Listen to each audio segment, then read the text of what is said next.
Hello everyone, welcome to Shri Shyam Academy, our YouTube channel. ऐसा platform जहाँ पे आपको ढेर सारी नॉलेज मिलेगी और अलग अलग सब्जेक्ट्स के ऊपर, अलग अलग टॉपिक्स के ऊपर कुछ वीडियोस पहले भी हमने अपलोड करी हुई हैं, बट राइट नाउ जो हम अपनी अब ये सीरीज़ स्टार्ट करने जा रहे हैं, it is related to B.Ed semester 2 subjects. B.Ed semester 2 के हम सब्जेक्ट्स कवर करेंगे, उन सब्जेक्ट्स के मेन टॉपिक्स, उनकी कुछ एक्सप्लेनेशन प्लस कैसे पेपर को अटैम्प्ट करें, है ना, ये सब कुछ इसमें एक्सप्लेन किया जाएगा। और ऐसे ही धीरे धीरे बाकी सेमेस्टर्स के भी अपलोड करी जाएंगी वीडियोस, उनके सब्जेक्ट्स जो हो गए, टॉपिक्स हो गए, वो सब चीज़। एंड फिर B.Ed के बाद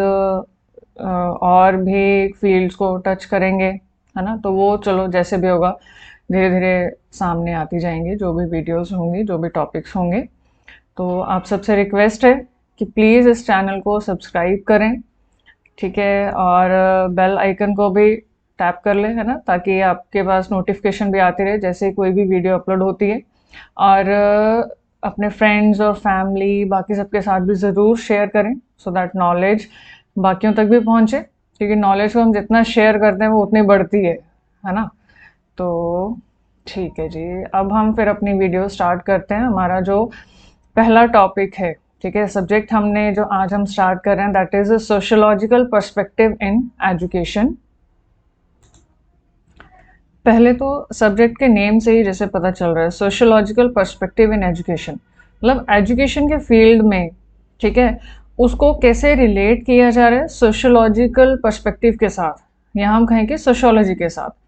या फिर हम ये कह सकते हैं कि सोशियोलॉजी और एजुकेशन, इनका क्या आपस में रिलेशन बन रहा है, ठीक है, किसका इम्पैक्ट किसके ऊपर कैसे आ रहा है, मतलब सोशियोलॉजी का या सोशियोलॉजी के जो फैक्टर्स आ जाते हैं उनका इम्पैक्ट एजुकेशन के ऊपर क्या है, या फिर एजुकेशन कैसे क्या रोल प्ले कर रही है, ठीक है, हमारी सोसाइटी के लिए, मतलब दोनों में क्या कनेक्शन है और क्या एक दूसरे के ऊपर इम्पैक्ट है, ठीक है, इसके अलग अलग चीज़ें होंगी जो आपके इस सब्जेक्ट में आएंगी, राइट। और इसमें जो अभी हम स्टार्ट कर रहे हैं विद द टॉपिक, जो पहला चैप्टर आ जाता है, that is sociology of education. और इस चैप्टर के 2 पार्ट्स में आपके पास लेक्चर ये आएगा। अभी आज ये पार्ट 1 है, ठीक है, एंड इसके आगे फिर पार्ट 2 आएगा। तो इस चैप्टर में जो मेन टॉपिक्स हमने कवर करने हैं, उसमें एक तो आएगा कंसेप्ट, ठीक है, कि सोशियोलॉजी ऑफ एजुकेशन है क्या चीज़, वो कंसेप्ट का एक आइडिया आपको मिलेगा। देन स्कोप, ठीक है, इसका कि क्या स्कोप है ना, एंड देन अप्रोचेस। हम टर्न बाय टर्न एक्सप्लेन करेंगे, तब आपको और अच्छे से समझ में आ जाएगा कि किस टॉपिक में, सब टॉपिक में क्या चीज़ आ रही है, ठीक है। तो सबसे पहले अगर हम बात करें कि कंसेप्ट क्या है सोशियोलॉजी ऑफ एजुकेशन, जो ये हमारे सामने ये चैप्टर आ रहा है, तो व्हाट डज इट मीन, इसका मतलब क्या है, इसका कंसेप्ट में क्या चीज़ आएगी। इससे भी पहले तो एक ये चीज़ देख लो कि सोशियोलॉजी इटसेल्फ, इसका मतलब क्या है। साइड पे मैंने मेंशन किया हुआ है, ये देखिए, ये साइड पे मैंने सोशियोलॉजी का ये मीनिंग यहाँ पे लिखा है, a social science that studies human societies, their interactions and the processes that preserve and change them. मतलब है क्या, ये एक तरीके की सोशल साइंस है, ठीक है, मतलब something which is related to society, ठीक है। हम शॉर्ट में हम ये चीज़ कह सकते हैं कि सोसाइटी से रिलेटेड, प्लस सोसाइटी एंड उसमें सोसाइटी में ह्यूमन बींग्स हैं, ठीक है, प्लस और भी ऑर्गेनिजम्स हो गए, है ना, तो इन सब का आपस में इंटरेक्शन, राइट, एंड फिर क्या आपस में उस दौरान क्या प्रोसेसेस चल रहे हैं, क्या चीज़ें चल रही हैं जिस वजह से वो एक तो उनकी कॉन्टिन्यूटी बनी हुई है, ठीक है, प्लस जो चेंजेस आ रहे हैं, चेंजेस, ठीक है, जो चेंजेस आ रहे हैं जिस वजह से कि वो अपने आप को सर्वाइव भी करवा पा रहे हैं, है ना, जो भी ऑर्गेनिजम्स हैं, ठीक है, मतलब कि सोसाइटी और सोसाइटी में जो चीज़ें हैं उनका आपस में इंटरेक्शन, और उस इंटरेक्शन का क्या इम्पैक्ट निकल के आ रहा है, ठीक है, तो ये सब कुछ सोशियोलॉजी में आ जाएगा, ठीक, ये जस्ट सोशियोलॉजी का मीनिंग ये चीज़ हो गई, ठीक। अब अगर हम बात करें, इधर हम देखें concept of sociology of education, a discipline of applied social science, मतलब कि सोशल साइंस जो हमने जनरल सब्जेक्ट सुना है, राइट, स्कूल में, है ना, ये चीज़, ठीक है, अप्लाइड, कि इसको हम अप्लाई जब इसके प्रैक्टिकल फॉर्म हम देख रहे हैं या अपनी डेली लाइफ में हम देख रहे हैं कि किस तरीके से इसका असर निकल के आ रहा है सोसाइटी के ऊपर, ठीक है। तो उसका मतलब उसका ये पार्ट आ जाएगा सोशियोलॉजी। एंड अब हम क्योंकि सोशियोलॉजी की बात कर रहे हैं इन कॉन्टेक्स्ट टू एजुकेशन, ठीक है, तो एजुकेशन के कॉन्टेक्स्ट में कैसे कि use sociological knowledge in educational research, मतलब जो भी एजुकेशन के फील्ड में जो रिसर्च करनी है, ठीक है।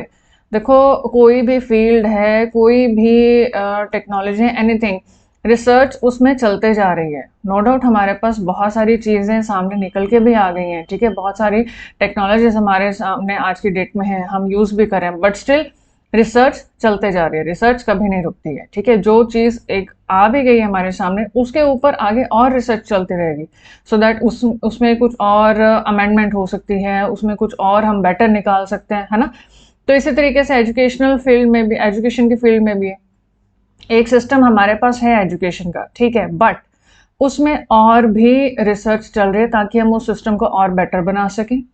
ठीक है, ताकि उसको और फायदा मिल सके, उसमें हम और क्या चीज़ें सही अच्छी ऐड कर सकते हैं जिससे जो स्टूडेंट्स हैं उनको और फायदा मिले, ठीक है।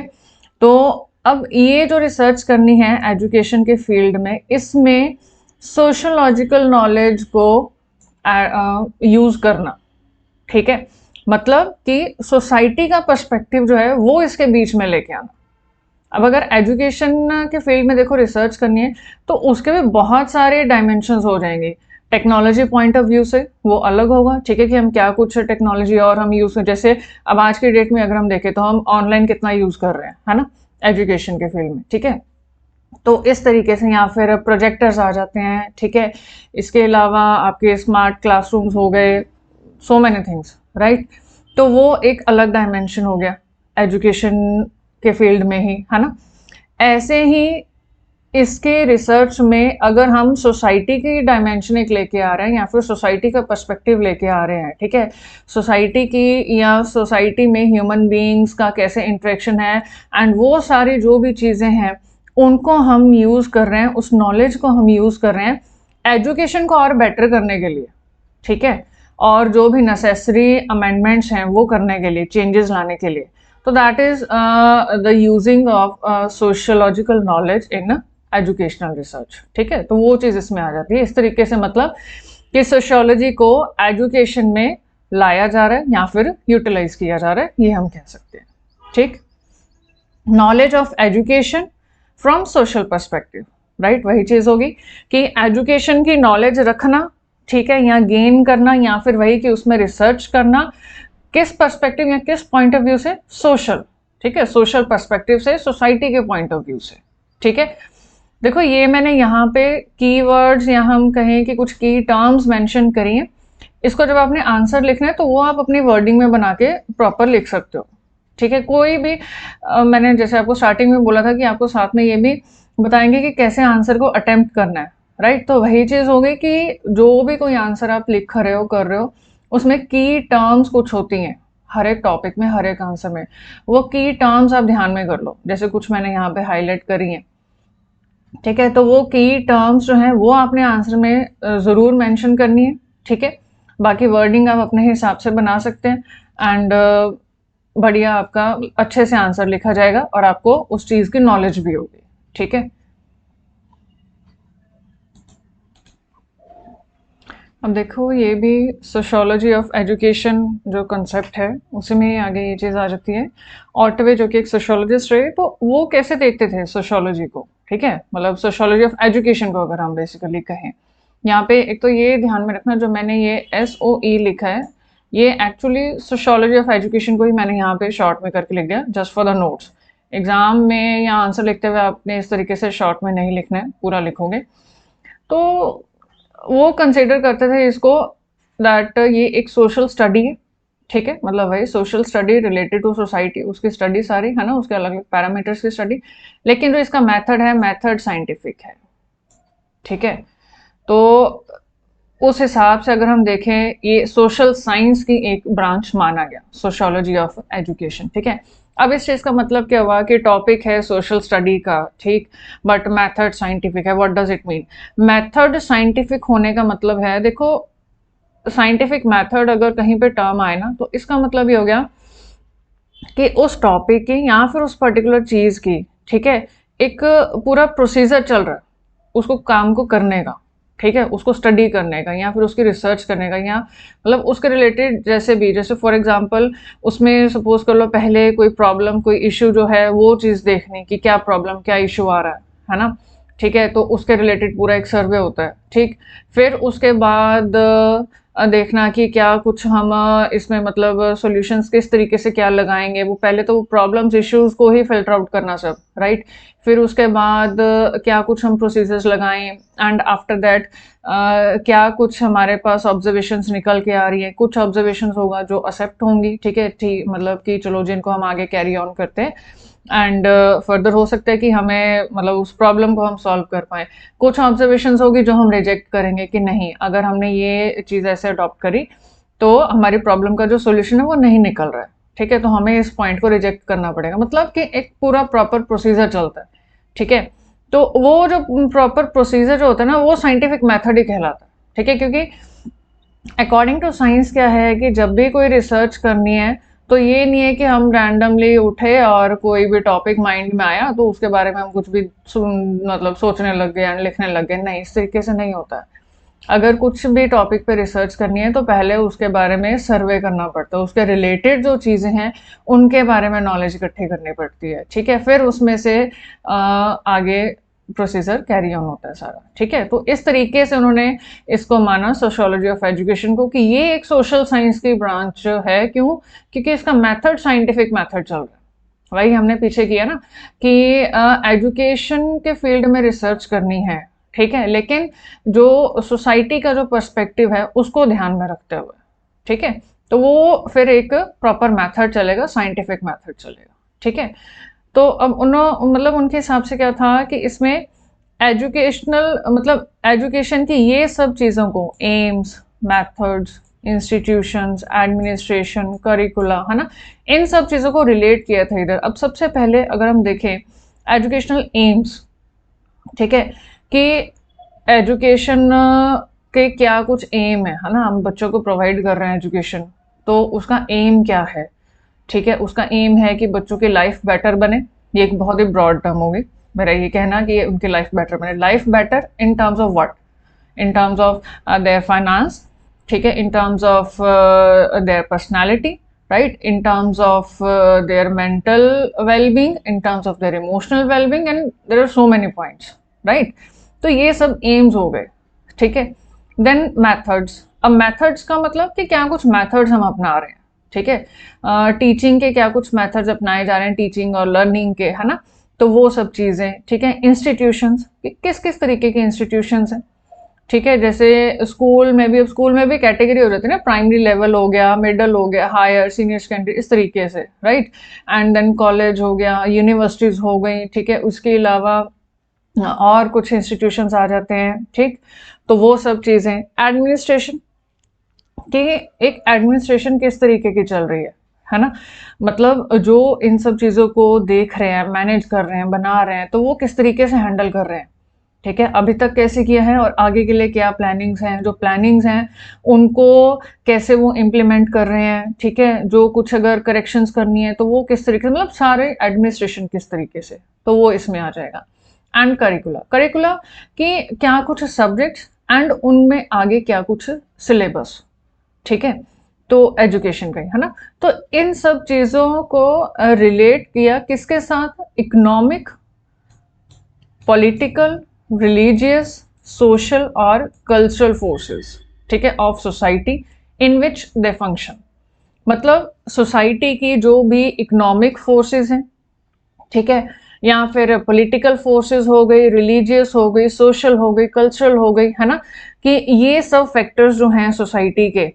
ठीक है। अब जैसे सोसाइटी का मान लो इकोनॉमिक फैक्टर, ठीक, तो अब कोई पर्टिकुलर एरिया ले लो, XYZ कोई एरिया, ठीक है, कोई सोसाइटी में कोई एरिया हो गया, ठीक है, और वहाँ की एक अगर हम एवरेज इकोनॉमिक कंडीशन देखें लोगों की, तो वो हम मान के चलें कि जो एक एवरेज हम की इनकम अगर हम कहें, है ना, कि सपोज कर लो एवरेज जो है वो 10,000 निकल के आ रही है पर मंथ, ठीक है। तो अब फिर वहाँ अब ये उस एरिया की इस तरीके से आ रहा है ना, एवरेज आ रही है, ठीक है। तो अब वहाँ पे फिर जो लोग हैं, जो फैमिलीज हैं, उनके जो बच्चे हो गए, ठीक है, तो वो जो बच्चे हैं, अब उनके लिए फिर हम एजुकेशन सिस्टम जो ये सारा है, एजुकेशन सिस्टम में ये सब चीजें, इनको हम किस तरीके से डिजाइन करेंगे, ठीक है, उस पर्टिकुलर सोसाइटी को देखते हुए जिसमें हम वो पर्टिकुलर जो है इकोनॉमिक वाला जो फैक्टर जो फोर्स है हम उसको कंसीडर कर रहे हैं,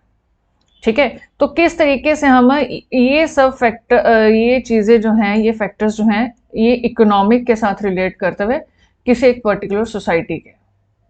ठीक है, कि वहाँ पे इकोनॉमिक कंडीशन इस तरीके से है, तो हम वहाँ के लिए जो बच्चे हैं उनके लिए एजुकेशनल एम हम क्या रखें, मेथड हम कौन सा अपनाएंगे, ठीक है, और इंस्टीट्यूशन हम कैसा वहाँ पे डेवलप करें, एडमिनिस्ट्रेशन कैसे रखनी है और कैसे चलानी है, और वहाँ के लिए मतलब करिकुलम का क्या रखें, है ना, सो दैट अल्टीमेट गोल क्या होगा, अपलिफ्टमेंट, है ना, उन बच्चों का अपलिफ्टमेंट, उन बच्चों का आगे बढ़ना, ठीक है, आगे उनकी डेवलपमेंट अच्छे से हो, ठीक है। इसी तरीके से सपोज कर लो हम किसी सोसाइटी का अगर हम कल्चरल फोर्स देख रहे हैं, ठीक है, अब कल्चर कहेंगे, कल्चर सपोज कर लो कि थोड़ा डिफरेंट कुछ है ना, किसी एक पर्टिकुलर सोसाइटी का, ठीक है, तो वहाँ के लिए फिर जो एजुकेशनल एम्स, मैथड, इंस्टीट्यूशंस, ये सब चीज़ें हैं जो हैं वो अलग उस हिसाब से होंगी। तो ये सारी चीज़ क्या होगी, ये अब रिसर्च हो रही है, एजुकेशन के फील्ड में रिसर्च हो रही है, लेकिन किस बेस पे हो रही है, सोसाइटी के ये कुछ फोर्सेस के ऊपर बेस्ड, ठीक है, इस बेस पे हो रही है। तो ये आपका हो गया कि सोशियोलॉजी ऑफ एजुकेशन, ठीक है, और मतलब कि एजुकेशनल रिसर्च में सोशियोलॉजी को किस तरीके से रिलेट किया जा रहा है, राइट। आई होप कि यहाँ तक क्लियर हुआ होगा आपको अच्छे से। सोशियोलॉजी ऑफ एजुकेशन का देखो जो कंसेप्ट है उसमें एक सिंपल चीज़ ये आ जाती है कि इसका मेन फोकस किसके ऊपर है, कि जो सोशल लाइफ है, सोशल लाइफ, ठीक है, और जो सोशल रिलेशनशिप्स हैं हमारे, है ना, उनका क्या इन्फ्लुएंस है किसके ऊपर, डेवलपमेंट ऑफ पर्सनैलिटी। कोई भी पर्सन जो है, कोई भी बच्चा है या कोई भी पर्सन है, उसकी पर्सनैलिटी किस तरीके से डेवलप हो रही है, ठीक है, उसकी पर्सनैलिटी के ऊपर किस चीज़ का असर होता है, उसकी सोशल लाइफ का और उसके सोशल रिलेशनशिप्स का। ये अगर हम अपने ऊपर भी देखें, ठीक है, तो ये चीज़ है ना, अब हमारी पर्सनैलिटी किस तरीके से डेवलप हो रही है, कितना असर इसके ऊपर होता है कि हमारी बाहर एक सोशल लाइफ किस तरीके से चल रही है, ठीक है। अब किसी की जैसे सपोज कर लो, कुछ लोग ऐसे होते हैं जो सोशली बहुत एंगेज रहते हैं, ठीक है, तो उनकी पर्सनैलिटी भी काइंड ऑफ थोड़ी वैसी एक्सट्रोवर्ट और इस तरीके से होगी, ठीक है, क्योंकि उनको अच्छा लगता है उस हिसाब से ना, सबकी अपनी अपनी पर्सनैलिटी होती है, ठीक है। और इसी तरीके से हमारे सोशल रिलेशनशिप्स, राइट। अब देखो अगर हमारे बाहर सोसाइटी में हमारे रिलेशनशिप जो हैं वो ऑलमोस्ट अगर अच्छे सही तरीके से चल रहे हैं, ठीक है, नॉर्मल, मतलब कुछ अच्छे चल रहे हैं तो कुछ नॉर्मल चल रहे हैं या न्यूट्रल हम कहें, है ना, मतलब एक चलो पॉजिटिव उसमें, तो हमारे पर्सनैलिटी में भी उस तरीके से ही निखार आएगा, राइट। हमारी पर्सनैलिटी भी उस तरीके से बनेंगे ना, एक वो पॉजिटिविटी फेस पे भी फिर नजर आती है, ठीक है, हमारी पर्सनैलिटी में भी नजर आएगी, है ना। तो वही चीज़ है कि, और ये सारी चीज़ें अब किस में स्टडी हो रही है, सोशियोलॉजी ऑफ एजुकेशन में, कि बच्चे के आसपास या बच्चा किस सोसाइटी में है, ठीक है, उसकी सोशल लाइफ किस तरह, वो किन बच्चों के साथ खेल रहा है ना, उसकी सोशल लाइफ क्या है, ठीक है, उसके सोशल रिलेशनशिप्स, उनके फ्रेंडशिप जो है उस बच्चे की वो कैसे और बच्चों के साथ है, कि मतलब जो दूसरे बच्चे जो हैं वो कैसी फैमिली को बिलोंग करते हैं, कैसा माहौल है, ठीक है। तो वही सब चीज़ का असर उस बच्चे के ऊपर भी होगा, उसके बिहेवियर के ऊपर, उसके पर्सनालिटी के ऊपर, उसके बोलने के तरीके पर, है ना, उसके पढ़ाई के, पढ़ने के, सोचने के तरीके पे, उसके थॉट प्रोसेस के ऊपर, ठीक है। तो ये सब चीज़ इसमें आ जाती है, सोशियोलॉजी ऑफ एजुकेशन में इस सब चीज़ की स्टडी भी होती है, ठीक है। और अगर हम सोशियोलॉजी ऑफ एजुकेशन के पॉइंट ऑफ व्यू से देखें, ठीक है, तो जो भी इसमें प्रॉब्लम्स फिर हमारे पास निकल के आती हैं, ठीक, तो वो प्रॉब्लम्स मानी जाती हैं प्रॉब्लम ऑफ सोशियोलॉजी, ठीक है, वो सोशियोलॉजी की प्रॉब्लम मानी जाएगी, ना कि वो एजुकेशनल प्रैक्टिसेस की, ठीक है। मतलब कि एजुकेशनल प्रैक्टिस किसी पर्टिकुलर जगह पे कैसे चल रही है वो उसकी प्रॉब्लम नहीं मानी जाएगी, वो सोशियोलॉजी की, ठीक है, कि सोसाइटी की कंडीशंस किस तरीके की हैं वहाँ पे उस पर्टिकुलर एरिया में, या फिर उस पर्टिकुलर किसी बच्चे के लिए, ठीक है, कि वो कंडीशंस, वो उसके आसपास की सोसाइटी का जो सारा सिस्टम है वो किस तरीके से कैसे चल रहा है, ठीक है। अगर उसमें कुछ प्रॉब्लम होगी, है ना, तो उस चीज को फिर कंसिडर किया जाएगा, ठीक है, देखा जाएगा, रादर देन ये चीज मानना। अब मान लो अगर कोई बच्चा डे बाय डे हम नोट कर रहे हैं कि काफी चिड़चिड़ा होता जा रहा है, ठीक है, तो फिर उसमें हम ये तो नहीं कहेंगे कि हाँ उसके एक्सवाइजेड किसी टीचर ने उनको ये चीज़ अच्छे से नहीं पढ़ाई, ठीक है, या फिर उसको स्कूल में मतलब प्रॉपर कंडीशंस नहीं मिली, इस वजह से वो चिड़चिड़ा हो रहा है। पढ़ाना है, नॉलेज देनी है, एक चलो टीचर और स्टूडेंट का बॉन्ड क्रिएट होता है, that is a different thing, ठीक है, बट इसमें फैक्टर्स तो और भी मैटर करेंगे ना, ठीक है। जैसे उसका अपना घर पे माहौल, ठीक है, जिस एरिया में हो है वहां पे कैसा माहौल है, जिन बच्चों के साथ वो उठ रहा है, बैठ रहा है, खेल रहा है ना। अगर सपोज कर लो कि किसी पर्टिकुलर एरिया में ही कोई प्रॉब्लम है, ठीक है, सपोज कर लो कि कुछ इस तरीके से कुछ भी नेगेटिव माहौल है और एनीथिंग, है ना, तो वो डे बाय डे जब बच्चा वो चीज़ देखेगा तो उसके बिहेवियर पे असर पड़ना है इस चीज़ का, है ना। तो वही है कि फिर वो वहां पे प्रॉब्लम आ गई, ठीक है, तो वो सब चीज़ें जो हैं वो सोशियोलॉजी की वो प्रॉब्लम हो गई, ठीक है, जिस वजह से उस चाइल्ड के ऊपर, उस बच्चे के ऊपर इस तरीके से असर हुआ, ठीक है। ये सोशियोलॉजी ऑफ एजुकेशन के पॉइंट ऑफ व्यू से अगर हम बात करें, ठीक है, तो उस हिसाब से जो प्रॉब्लम अगर हम एसओई के पॉइंट ऑफ व्यू से देख रहे हैं, तो जो भी प्रॉब्लम अगर कोई एनकाउंटर हो रही है तो वो सोशियोलॉजी के रिलेटेड प्रॉब्लम मानी जाती है, ना कि एजुकेशनल प्रैक्टिसेस के रिलेटेड, ठीक है। एजुकेशनल प्रैक्टिसेस में भी प्रॉब्लम्स नो डाउट आती हैं, बट उनको फिर एक अलग डायमेंशन से देखा जाता है, ठीक है, वो इसमें नहीं आता, ओके। यहाँ तक तो हमारा टॉपिक जो कवर हुआ है वो है कंसेप्ट का, concept of sociology of education, ठीक है, जिसमें हमने एक तो स्टार्टिंग में ये देखा था कि कैसे एजुकेशनल रिसर्च में सोशियोलॉजिकल नॉलेज को यूज़ किया जा रहा है, ठीक है, कि एजुकेशन के फील्ड में रिसर्च करते टाइम सोशियोलॉजिकल नॉलेज जो है या जो सोशियोलॉजी के जो भी फैक्टर्स हैं उनको हम कैसे यूटिलाइज कर सकते हैं, ठीक है। फिर हमने इसमें ऑटवे का व्यू पॉइंट देखा, ठीक है, जिसमें उन्होंने एजुकेशन के कुछ फैक्टर्स थे एंड उनको रिलेट किया सोसाइटी के कुछ फोर्सेस के साथ, ठीक है, तो आगे एजुकेशन में रिसर्च करने के लिए, है ना। एंड फिर हम आए कि इसका एसओई का इन्फ्लुएंस मतलब इसमें देखा जाता है, ठीक है, या फिर ये चीज़ फोकस करती है कि सोशल लाइफ और सोशल रिलेशनशिप से मतलब कहें कि ओवरऑल सोसाइटी का क्या इम्पैक्ट पड़ता है, ठीक है, किसी भी इंडिविजुअल की पर्सनालिटी के ऊपर, और जो भी इसमें प्रॉब्लम्स एनकाउंटर होती हैं तो वो सब किस तरीके से सोशियोलॉजी के पॉइंट ऑफ व्यू से देखी जाती हैं, ठीक है। तो ये सब कुछ आपके इसके कंसेप्ट में आएगा, ठीक है, concept of sociology of education. Next topic जो इसमें हमारे पास है वो है scope of education, it's scope of sociology of education, right, कि सोशियोलॉजी ऑफ एजुकेशन जो है इसका क्या स्कोप है, मतलब कि इसका दायरा कहाँ तक है ना, इसके दायरे में क्या कुछ चीज़ें आ जाती हैं, ठीक है,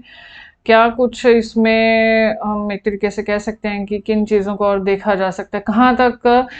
जा सकते हैं हम, ठीक है, सोशियोलॉजी के पॉइंट ऑफ व्यू से अगर हम एजुकेशन के फील्ड में देख रहे हैं, ठीक है। तो इसमें कुछ अब यहाँ पे भी मैंने मेन पॉइंट्स जस्ट लिखे, ठीक है, एक्सप्लेन आप अपनी वर्डिंग में करोगे, मैं जस्ट एक बार यहाँ पे आपको थोड़ा एक ओवरव्यू दे देती हूँ इनका। जैसे सबसे पहले हमारे पास जो है वो है जनरल कंसेप्ट्स, ठीक है। अब इसमें जनरल कंसेप्ट्स में क्या कुछ आ जाएगा कि जनरल टर्म्स या जनरल चीज़ें इसमें क्या कुछ देखी जाती है एसओई में, जैसे इसमें सोसाइटी, ठीक है, स्टार्टिंग से हम एक चीज़ के बारे में तो काफ़ी हमारा फोकस है, दैट इज सोसाइटी, है ना, ठीक है। उसके अलावा कल्चर हो गया, ठीक है, कम्युनिटी हो गई, है ना, कोई पर्टिकुलर एरिया वहाँ पे किस तरीके के कैसे लोग हैं, उनके क्या कस्टम्स हैं, ठीक है, ये सब कुछ आ जाएगा। क्लास हो गई, एनवायरनमेंट मतलब आसपास का माहौल कैसा है, ठीक है, रहन सहन हो गया, ये सब चीज़ें। बाकी इसमें कुछ और भी कंसेप्ट जैसे सोशल फोर्सेस भी आ जाती हैं, ठीक है, जैसे जो कि हमारे पास कुछ पीछे आई थी, इकोनॉमिक हो गई, पॉलिटिकल हो गई, रिलीजियस हो गई, वो सब चीज़। इसके अलावा कल्चरल चेंज, ठीक है, कि कल्चर का चेंज, है ना, सपोज कर लो किसी एरिया में ही कल्चर जो है वो पुराने के हिसाब से अगर एट प्रेजेंट देखें तो कुछ चेंज आया है, तो उसका असर क्या हो रहा है, ठीक है, वहाँ के एजुकेशन सिस्टम में, है ना, या बच्चों के ऊपर। तो ये सब चीज़ें इसके जनरल कंसेप्ट में आ जाएंगे। Then second is analysis of education situation, ठीक है, अब एजुकेशन सिचुएशन का एनालिसिस करना, राइट। अब इसमें आपका जैसे आ जाएगा कि किसी पर्टिकुलर जियोग्राफिकल एरिया में सपोज कर लो, ठीक है, कि अगर हम किसी एरिया की बात कर रहे हैं, है ना, तो वहां पे एजुकेशन की जो सिचुएशन चल रही है वो कैसी है, ठीक है, पहले कैसी थी, ऑब्वियस सी बात है कि एक कंपैरेटिव स्टडी भी करी जाती है ना, पहले कैसी थी, ठीक है, अब कैसी है ना, इसका क्या असर हो रहा है बच्चे के ऊपर, उसके फैमिली के ऊपर भी क्या असर हो रहा है, ठीक है, क्योंकि जब रिसर्च होती है देखो तो रिसर्च बहुत मतलब अगर अच्छा रिजल्ट चाहिए तो उसके लिए रिसर्च भी उतनी ही डीपली करनी पड़ती है ना, तो वो चीज हो गई, ठीक है। या फिर अगर हम कहेंगे एथनोलॉजिकल कॉन्टेक्स्ट में, अब एथनोलॉजिकल टर्म क्या हो गया, ठीक है, अब ये देखो एक कीवर्ड्स हैं ये दोनों, ज्योग्राफिकल भी और एथनोलॉजिकल भी, इसका भी मीनिंग मैंने इधर साइड पे मेंशन किया है, रिलेटिंग टू एथनोलॉजी। अब एथनोलॉजी इटसेल्फ क्या होता है, study of different societies and cultures, अलग अलग सोसाइटीज को, ठीक है, समाज और मतलब देखो अगर हम अपनी ही कंट्री की बात करें तो हमारी कंट्री में ही पता नहीं कितनी तरह की कम्युनिटीज हैं, ठीक है, सबके अपने अपने कल्चर्स हैं, है ना, अलग अलग सोसाइटीज बनी हुई हैं, ठीक है, तो उन सब की जो स्टडी करी जाती है उसको एथनोलॉजी बोलते हैं, ठीक है, और उसके रिलेशन में जो भी कोई काम होगा मतलब कि वो एथनोलॉजिकल चीज एक हो रही है, ठीक है। तो एथनोलॉजिकल कंटेक्स्ट में एजुकेशन सिचुएशन को देखना, ठीक है, सपोज कि किसी पर्टिकुलर सोसाइटी किसी पर्टिकुलर कम्युनिटी में वहां पे कोई एजुकेशनल इंस्टीट्यूशन है, ठीक है, तो उस एजुकेशनल इंस्टीट्यूशन में किस तरीके की स्टडी हो रही है, ठीक है, और क्या कुछ वो मेथड्स अपना रहे हैं, उनका करिकुला कैसा है, ठीक है, और उस चीज़ का बच्चों के ऊपर क्या असर हो रहा है ना, बच्चों में क्या कुछ बदलाव आ रहे हैं, कैसे बदलाव आ रहे हैं, कितने पॉजिटिव हैं और कितने नेगेटिव हैं, ठीक है, वहाँ की सोसाइटी के ऊपर उस सिस्टम का क्या असर हो रहा है, ठीक है, तो ये सारी चीज़ें आपकी इसमें आ जाएंगी, ठीक। Next is effectiveness of educational methods, ठीक है, अब देखो जो भी एजुकेशनल मेथड्स लगाए जा रहे हैं, ठीक, तो उन मतलब कि पढ़ाने के जो भी तरीके लगाए जा रहे हैं ना, फिर चाहे सपोज कर लो वो ऑनलाइन मेथड यूटिलाइज कर रहे हैं या फिर बोर्ड एंड चौक है, ठीक है, या फिर कुछ भी एक्सरसाइज, मतलब बहुत सारे मेथड्स आजकल तो चलते हैं ना, प्रैक्टिकल करवाया जा रहा है या प्रैक्टिकल और थ्योरी दोनों है और एनीथिंग, ठीक है, तो जो भी मेथड किसी भी पर्टिकुलर एरिया में या फिर किसी भी पर्टिकुलर इंस्टीट्यूशन में, एजुकेशनल इंस्टीट्यूशन में अपनाया जा रहा है, तो उसका बच्चों के ऊपर क्या असर हो रहा है, ठीक है, एंड अल्टीमेटली उनके द्वारा वहां की उस जगह या उस एरिया की सोसाइटी के ऊपर क्या असर हो रहा है, ठीक है, ये हम सोशियोलॉजी ऑफ एजुकेशन के स्कोप में ये चीज भी देखते हैं, ठीक है, कि इसका स्कोप मतलब कहाँ तक जा रहा है, ठीक है, जो एजुकेशनल मेथड यूज किया जा रहा है, ठीक है, वो कितना फायदा दे रहा है सोसाइटी को, ठीक है, उसका स्कोप वो चीज कहाँ तक जा रही है, कितना इफेक्टिव है नहीं है, क्या कुछ और चेंजेस करने की जरूरत है, तो वो सब कुछ इसमें इसके स्कोप में आएगा। नेक्स्ट है इफेक्ट ऑफ सोशल एजेंसीज। अब इसमें इसके स्कोप में एसओई के स्कोप में और एक चीज क्या आती है कि जो भी सोशल एजेंसीज हैं, ठीक है, तो उनका क्या कुछ असर हो रहा है बच्चों के ऊपर, ठीक है, सोसाइटी के ऊपर। अब इसमें सोशल एजेंसीज में जैसे मतलब कि हो गया फैमिली हो गई, ठीक है, स्कूल हो गया, है ना, मतलब ये देखो फैमिली क्या है, फैमिली भी अपने आप में बच्चे के लिए तो एक सोसाइटी बना रही है ना, यहाँ पेरेंट्स हो गए, सिबलिंग्स हो गए, ग्रैंड पेरेंट्स हो गए, ठीक है, तो इस तरह ये एक छोटी सी, और हम कहें कि सबसे क्लोज वाली, सबसे पहले वाली जो सोसाइटी बच्चा जो एनकाउंटर करता है, तो वो चीज़ हो गई उसके लिए, है ना। तो उस सोसाइटी का, या फिर हम कहें कि उसकी फैमिली का क्या असर हो रहा है, ठीक है, वो इसमें आ जाएगा। देन स्कूल हो गया। स्कूल अपने आप में एक मिनी सोसाइटी का काम करता है बच्चे के लिए, ठीक है। तो क्योंकि अलग अलग तरह के बच्चे मिलते हैं, साथ में होते हैं, है ना, सीनियर्स हो गए, जूनियर्स हो गए, क्लासमेट्स हो गए, ठीक है। कोई किस कम्युनिटी को बिलोंग करता है, कोई किस को, ठीक है, कोई किस बैकग्राउंड से आता है, सब अलग अलग हैं। टीचर्स के साथ इंटरेक्शन होता है, टीचर्स अलग अलग बैकग्राउंड से होते हैं, ठीक है। तो और फिर इस not just the people, but जो भी चीज़ें वहाँ पे और जैसा भी माहौल होता है, ठीक है। सपोज कर लो गेम्स हो रही हैं तो उसका एक अलग माहौल हो गया, कोई प्रैक्टिकल्स हो रहे हैं तो उनका अलग माहौल हो गया, कुछ और इवेंट्स हो रहे हैं स्कूल में तो उसका एक अलग माहौल हो गया। तो इन सब चीज़ों का ये एक मिनी सोसाइटी बन रही है। और ये जो एक मिनी सोसाइटी हो गई, ठीक है, जो कि एक सोशल एजेंसी का काम कर रही है ना, स्टूडेंट के लिए, चाइल्ड के लिए, तो उसका क्या असर हो रहा है उस बच्चे पे, और उस बच्चे के द्वारा फिर अल्टीमेटली हमारी सोसाइटी के ऊपर, ठीक है। तो वो इसके स्कोप में आ जाएगा। नेक्स्ट है स्टडी ऑफ रिलेशनशिप, ठीक है। अब स्टडी ऑफ रिलेशनशिप में क्या होगा कि किस किस चीज में रिलेशन देखना है, कि सोशल क्लास, कल्चर और लैंग्वेज, ठीक है, कि ये सब जैसे, और या फिर पेरेंटल एजुकेशन हो गई, ऑक्यूपेशन हो गया, है ना, या फिर और इसमें स्टूडेंट्स की अचीवमेंट्स आ जाती हैं, कि ये सब चीज़ें आपस में जो रिलेट कर रही हैं, ठीक है। अब सपोज कर लो कि पेरेंट्स की एजुकेशन कैसी है, ठीक है, तो उसका रिलेशन कैसा होगा कि वो अपने बच्चे की एजुकेशन किस तरीके की करवा रहे हैं, ठीक है, या फिर उनका ऑक्यूपेशन कैसा है, ठीक है, और उस चीज़ का फिर क्या रिलेशन होगा अपने बच्चे की स्टडी के साथ, ठीक है। एंड अल्टीमेटली क्या फिर उस चीज़ का एक जो है इम्पैक्ट निकल के आता है हमारी सोसाइटी के लिए, ठीक है। तो ये सब चीज़ों का रिलेशन आपस में इसमें स्टडी किया जाता है, देखा जाता है, ठीक है। नेक्स्ट इसमें आता है इफेक्ट ऑफ इकोनॉमी, ठीक है। अब इफेक्ट ऑफ इकोनॉमी में मतलब ये आ जाएगा कि किस तरीके की एजुकेशन जो है वो बच्चों को प्रोवाइड हो रही है, बच्चों को प्रोवाइड करी जा रही है, ठीक है। जैसे सपोज कर लो कि इसमें हम अलग अलग बोर्ड के स्कूल ले सकते हैं, ठीक है, क्योंकि देखो बोर्ड वाइज थोड़ा सा फैसिलिटीज का और इन सब चीज़ों का भी फर्क पड़ता है ना। तो जो आईसीएसई है या सीबीएसई है या फिर कोई स्टेट बोर्ड है, ठीक है, या फिर बहुत ऑप्शंस और आ जाती हैं, ठीक है। तो मतलब कि ओवरऑल इकोनॉमी का, इकोनॉमिक कंडीशन का क्या असर हो रहा है किस चीज़ के ऊपर, कि बच्चे को टाइप ऑफ एजुकेशन क्या मिल रही है, किस तरीके की एजुकेशन मिल रही है, ठीक है। तो वो और अगर ध्यान में हो तो ऊपर कंसेप्ट में आया था कि जो इकोनॉमिक फोर्स है सोसाइटी की, है ना, उसको रिलेट किया जा रहा था, ठीक है, एजुकेशन के कुछ फैक्टर्स के साथ, राइट। तो ये की रोल प्ले करता है इसमें सोशियोलॉजी ऑफ एजुकेशन में, ठीक है। Next is role and structure of school,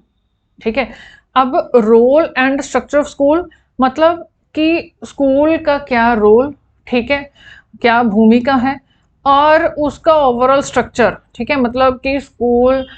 किस तरीके से चल रहा है, किस तरीके से काम कर रहा है, वहाँ की एडमिनिस्ट्रेशन किस तरीके से है, उन्होंने किस तरीके से अपना सारा सिस्टम बनाया हुआ है एजुकेशन प्रोवाइड करने का, ठीक है। तो इन सब चीज़ों को रिलेट करना स्टूडेंट्स के साथ, उनकी एजुकेशन के साथ, क्योंकि वही बात है जैसे ऊपर एक पॉइंट आया, जो स्कूल है वो अपने आप में एक मिनी सोसाइटी का काम करता है बच्चों के लिए, ठीक है। तो स्कूल का फिर ओवरऑल स्ट्रक्चर क्या है, कैसा है, ठीक है, उसका भी बहुत असर होता है स्टूडेंट्स के ऊपर, उनके एजुकेशन के ऊपर, उनकी ओवरऑल पर्सनालिटी के ऊपर, ठीक है। तो ये इसमें आएगा आपका role and structure of school में। नेक्स्ट इसमें जो स्कोप में पॉइंट है that is about social problems, मतलब कि एसओई सोशियोलॉजी ऑफ एजुकेशन के जरिए हमें एक थोड़ी और प्रॉपर तरीके से अंडरस्टैंडिंग मिलती है about the some social problems, ठीक है, जैसे कि रेसिज्म हो गया, कम्युनलिज्म हो गया, ठीक है, जेंडर डिस्क्रिमिनेशन हो गया, है ना। तो इन सब के बारे में और मतलब कि जो भी भेदभाव लोगों के साथ हो रहा है, ठीक है, उनकी उनकी कास्ट को लेकर, उनके रेस को लेकर, वो कौन सी कम्युनिटी को बिलोंग करते हैं, ठीक है, या फिर जेंडर के ऊपर बेस हो गया, ठीक है, मेल फीमेल, इस तरीके से जो भी कोई डिस्क्रिमिनेशन, कोई भेदभाव अगर हो रहा है, तो ये सारी हमारी सोशल प्रॉब्लम्स हो गई कुछ, ठीक है। तो इनकी थोड़ी और बेटर अंडरस्टैंडिंग हमें मिल जाती है इसके जरिए, सोशियोलॉजी ऑफ एजुकेशन के जरिए, ठीक है। और इसमें कुछ जनरल पॉइंट्स जैसे आपके आ जाते हैं, क्रिटिकल थिंकिंग एंड इन्वेस्टिगेशन। मतलब क्या है कि एसओई के जरिए एक क्रिटिकल थिंकिंग और इन्वेस्टिगेशन करने के लिए जो है एनकरेजमेंट मिलती है, ठीक है। मतलब कि थोड़ा और अच्छे से एनालाइज करना, ठीक है, चीज़ों को देखना कि हाँ अगर ये चीज़ इस तरीके से है तो उसका क्या असर बाद में निकल के आ रहा है ना, या इन्वेस्टिगेशन काइंड कि ये ऐसा ही क्यों है ना, या फिर चलो अगर उसका रीजन भी पता चल गया तो उसके साथ रिलेट करते और फैक्टर्स देखना साथ में, ठीक है। मतलब कि हर एक चीज के अलग अलग फैक्टर्स को प्रॉपरली एनालाइज करना, ठीक है, तो वो इसके जरिए अच्छे से होता है एजुकेशन के फील्ड में, ठीक है। और इसके अलावा जैसे इसमें social restrictions and social environment, ठीक है, इनकी इनकी स्टडी हम बोल सकते हैं, या फिर हम कह सकते हैं कि इनकी इन्वेस्टिगेशंस, ठीक है, कि सोसाइटी में जो भी कुछ अगर रिस्ट्रिक्शंस आ रही हैं किसी बच्चे के लिए, है ना, ठीक है, कुछ लोगों के लिए, ठीक है, तो वो क्यों है या कहाँ से आ रही हैं या कैसे आ रही हैं, या फिर एक ओवरऑल कैसा एनवायरनमेंट बच्चे को मिल रहा है, ठीक है, सोशल एनवायरनमेंट कैसा मिल रहा है, उस सब को इन्वेस्टिगेट करना, उस सब को देखना, स्टडी करना, एनालाइज करना, ठीक है। तो वो इसके जरिए बहुत अच्छे से हो सकता है सोशियोलॉजी ऑफ एजुकेशन के जरिए, ठीक है। और इसके अलावा mutual relations of teachers and students, ठीक है, वो इसमें मतलब स्टडी होते हैं, है ना, कि टीचर और स्टूडेंट्स का आपस में रिलेशन किस तरीके से चल रहा है, ठीक है, कैसा होना चाहिए, कैसा नहीं होना चाहिए, राइट। जितना वो पॉजिटिव होगा, अच्छा होगा, तो उसका फिर बच्चे के ऊपर कैसे कैसे क्या कुछ असर निकल के आएगा, है ना। और अगर कोई नेगेटिव उसमें पॉइंट आ गया तो उसका भी क्या असर होता है वो भी पता होना चाहिए, सो दैट उसको फिर वहीं पे बंद किया जा सके, है ना, रोका जा सके, ठीक है। तो इस तरीके से म्यूचुअल रिलेशंस की स्टडी आ जाती है। और इसके साथ साथ place of teacher in the society, ठीक है, कि टीचर जो है, टीचर का क्या रोल है, क्या एक जगह है सोसाइटी में, ठीक है, वो इसके जरिए और अच्छे से बाहर निकल के आती है, ठीक, कि एक बहुत ही इंपॉर्टेंट एक की रोल प्ले करते हैं टीचर्स सोसाइटी में। क्यों? क्योंकि देखो सोसाइटी में बच्चे जो हैं, बच्चों की डेवलपमेंट हो रही है, ठीक है, बच्चों ने ही बड़े होकर आगे सोसाइटी को कंटिन्यू करना है ना। और बच्चों की जो भी माइंड को जो शेप करना है, उनके थॉट प्रोसेस को जो शेप करना है, ठीक है, मतलब जहाँ पे तो सही चल रहे हैं तो उस चीज़ को तो और एनहांस करना है, लेकिन जहाँ पे अगर कुछ गलत है या कुछ नेगेटिव है तो उस चीज़ को कम करना है, ख़त्म करना है ना। तो इस सब में टीचर का रोल बहुत इंपॉर्टेंट आ जाता है, फैमिली के साथ साथ, पेरेंट्स के साथ साथ टीचर का भी, ठीक है। तो टीचर की क्या प्लेस है सोसाइटी में, वो इसके ज़रिए बहुत अच्छे से क्लियर होती है, ठीक है। एंड उसके अलावा एक necessary modification in the curriculum for India, ठीक है। अब स्पेशली यहाँ पे इंडिया मेंशन की है, क्यों? क्योंकि वही बात पीछे भी जैसे मेंशन करी कि अगर हम अपनी कंट्री की बात करें तो हमारे कंट्री में बहुत तरह मतलब डाइवर्सिटी है, ठीक है, कम्युनिटीज़, इतने तरह तरह की कम्युनिटीज़ हैं, ठीक है, और बहुत तरह के लोग हैं, मतलब डाइवर्सिटी बहुत ज़्यादा है पॉपुलेशन की, ठीक है। तो उस हिसाब से टाइम टू टाइम क्या कुछ हमें चेंजेस चाहिए, ठीक, क्या कुछ हमें मॉडिफिकेशन चाहिए, किसमें? करिकुलम में, सब्जेक्ट्स में, ठीक है, उन सब्जेक्ट्स का जो सिलेबस है उसमें, मतलब जो आज जो बच्चा पढ़ रहा है ना, तो उसको क्या चीज़ पता, हिस्ट्री में क्या चीज़ उसको पता होनी चाहिए, ठीक है, साइंस उसको किस तरीके से पता हो ताकि वो जो एडवांसमेंट आ रही है ना, हमारे रूटीन में जो एडवांसमेंट आ रहे हैं टेक्नोलॉजी में, वो उसके साथ मैच कर सके, ठीक है, और उस हिसाब से अपने माइंड को चला सके, सो दैट आगे चल के वो भी कोई नई टेक्नोलॉजी डिस्कवर कर दे, कुछ इन्वेंट कर दे, राइट। तो इस तरीके से क्या मॉडिफिकेशंस चाहिए टाइम टू टाइम, ठीक है। तो ये सब कुछ हमें सोशियोलॉजी ऑफ एजुकेशन के जरिए पता चलता है, क्योंकि देखो वही चीज़ कि एजुकेशन के फील्ड में रिसर्च होगी, सोसाइटी के पर्सपेक्टिव से होगी, ठीक है, कि सोसाइटी में नीड है ऐसे बच्चों की, ठीक है। यहाँ हम कहें कि आज के बच्चे जो कल बड़े होंगे, जिन्होंने कल बड़े होकर कोई साइंटिस्ट बनेगा, ठीक है, और कोई सपोज करो कोई फाइनेंस के फील्ड में जाता है, ठीक है, मतलब अलग अलग फील्ड में जब जाएंगे, है ना, तो वहाँ पे फिर इस तरीके कैसे वो काम करेंगे, ठीक है, क्या कुछ ज़रूरत होगी उस टाइम पे, ठीक है, कि वो उस इंसान को इस चीज़ की नॉलेज होनी चाहिए। अगर स्कूल टाइम से ये नॉलेज हो तो उस टाइम पे वो बढ़िया परफॉर्म कर सकता है उस पर्टिकुलर फील्ड में। तो उस हिसाब से चेंजेस चाहिए, ठीक है, करिकुलम में। तो वो सब कुछ इसमें आपके सोशोलॉजी में, मतलब सोशोलॉजी को जब एजुकेशन के साथ रिलेट किया जाता है तो उसमें फिर ये सब चीज़ें आपकी आती हैं,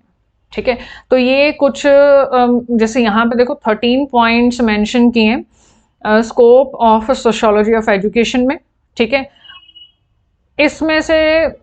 देखो 10 तो मिनिमम कर लो। अगर आपके अब मैं बोलूँ कि एग्जाम पॉइंट ऑफ व्यू, अगर नॉलेज पॉइंट ऑफ व्यू से देखें फिर तो आपको सभी पता होने चाहिए। अगर इसके अलावा और पता है तो वेल एंड गुड, है ना, अदरवाइज इतना तो ज़रूर, ठीक है। अगर एग्जाम पॉइंट ऑफ व्यू से तो एटलीस्ट 10 तो ज़रूर, ठीक है। लेकिन उनके एक्सप्लेनेशन यहाँ पे देखो, यहाँ पे सिर्फ आपको मेन लिखा हुआ है, ठीक है। जस्ट वही बात है, कुछ की टर्म्स लिखे हैं, इनको एक्सप्लेन आपने करना है। एक्सप्लेनेशन जो अभी आपको बताया गया है, ठीक है, इसको अपनी वर्डिंग में एक्सप्लेन आपने खुद करना है, ठीक है। तो ये आपका यहाँ पे टॉपिक जो है कवर होता है scope of sociology of education का। अब नेक्स्ट जो इसमें आपका टॉपिक आएगा ना, approaches to sociology of education, ठीक है। ये अपने आप में ये टॉपिक काफ़ी लेंथी है, इसको हम नेक्स्ट वीडियो में कवर करेंगे, ठीक है। जैसे यहाँ पे मैंने 3 पॉइंट्स मेंशन किए हैं, बट इनकी आगे हर एक पॉइंट की अलग अलग एक्सप्लेनेशन है, तो वो नेक्स्ट वीडियो में कवर होगी, approaches to sociology of education.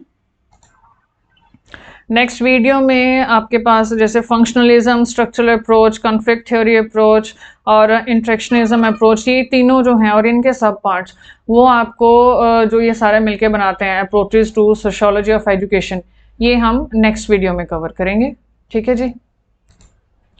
और साथ में ही एक क्विक रिवीजन कर लेंगे जो भी हमने अभी आज इसके पार्ट 1 में फर्स्ट वीडियो में जो किए, ठीक है। और अप्रोचेस वाला टॉपिक कवर कर लेंगे और साथ में कुछ क्वेश्चन आंसर्स भी, थोड़े बहुत कुछ क्वेश्चन आंसर्स का एक आइडिया दे दूंगी। आंसर्स आप अपने पास लिखना, ठीक है। जस्ट मैं आपको क्वेश्चंस थोड़ा बता दूंगी कि कैसे आ सकते हैं, है ना, और उनका एक हिंट दे देना, बट लिखोगे आप अपनी वर्डिंग में, ठीक है। तो ये सब कुछ हम नेक्स्ट वीडियो में, ठीक है, इस चैप्टर के पार्ट 2 में कवर करेंगे। So till then stay tuned and thank you so much for watching our video. Please subscribe Shri Shyam academy. और आपको साथ में दिख रहा है यहाँ पे हमारा इंस्टाग्राम पेज भी है श्री.श्याम.academy, आप उसको भी ज़रूर फॉलो करो, वहाँ पे भी आपको अपडेट्स मिलते रहेंगे। और यूट्यूब पे जो चैनल है इसको भी ज़रूर सब्सक्राइब करो, ठीक है, सो दैट कि और मतलब जो भी इंफॉर्मेटिव वीडियोस, लेक्चर्स कुछ भी आते हैं, ठीक है, अलग अलग टॉपिक्स के ऊपर, है ना, तो वो नॉलेज आप तक मिलती रहे, प्लस आगे भी शेयर करते रहिए। Thank you so much. Have a nice day.